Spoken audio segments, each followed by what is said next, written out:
Hallelujah. Ngativhurei mabhaibheri edu pana Jacob chapter 29 verse yemukati ndi 1. Anditika. It says, zvino Jehovha wakataura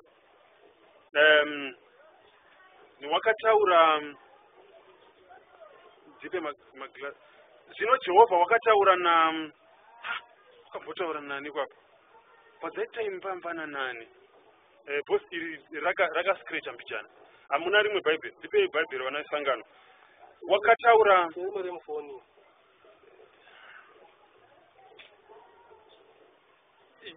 Jehovah this is a fake bible masaka masaka wamasaka wakatenderewa wakasa I think in Inang by that time anenge akataura na this kana sei Zakeo by that time ndo nguva yakararama vana Noah anogona nga ari Noah kana kuti ari pati Egypta angava vanhu vakaenda ikoko ndevanani the disadvantage ndekuti ndandisipo asi vanosango nda kusimbisa kuti pane munhu wakataura naye exactly unonzi wakataura nemunhu. I understand that let me just believe kuti akataura nemunhu